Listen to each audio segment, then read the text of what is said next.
Patents aren't worth anything. Hey everybody, I'm JD Houvener, owner, founder, and patent attorney here at Bold Patents Law Firm.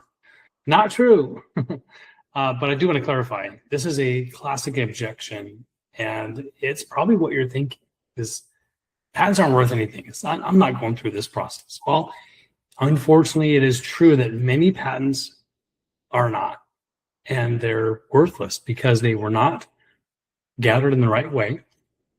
They weren't drafted by an attorney. They were drafted by an inventor. And those claims, as written, are worthless. They're not defensible. There's not enough value there.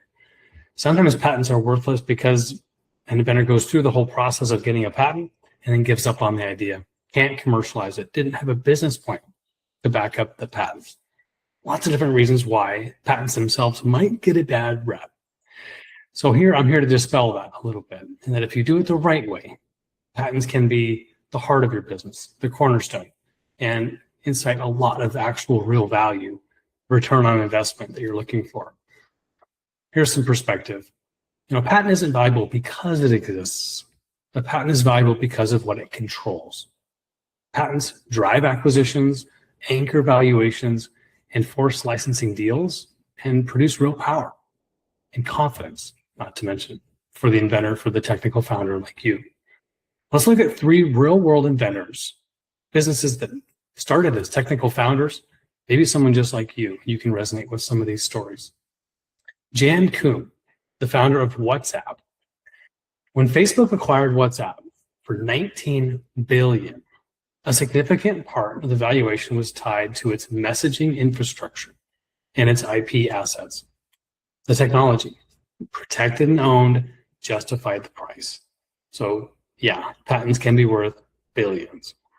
Now, WhatsApp wasn't bought for their office furniture, their employees necessarily. It was bought for their protected technology, a 20-year plus monopoly you can get to enforce and prevent anyone else from making, using, or importing that software into the US.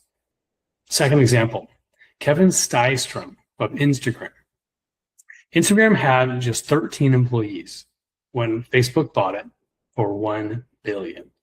Much of its value was in its proprietary systems and protected software architecture.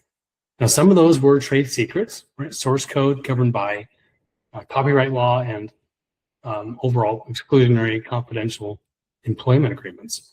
But they had patents, and those IP assets equaled, right, were part of that sale and what Facebook bought it for over $1 billion many years ago. Number 3, Daniel Ek, Spotify. Now, Spotify was invested heavily. They invested a lot of money into patents around streaming, the optimization of the streaming network, recommendation systems, and ad delivery. Those are business processes that are eligible for patent protection, by the way. Why do they do that? Well, because defensible IP strengthens the negotiations with record labels, advertisers, and competitors. Well, their patents aren't decoration. They're not like a trophy or something to put on the wall in an academic sort of fashion.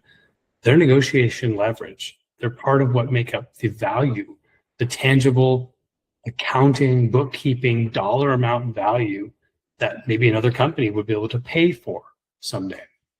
So patents aren't automatically valuable, of course. They come with the need to generate a business demand, a market demand for their product, and a business plan must be in place. So don't get me wrong there.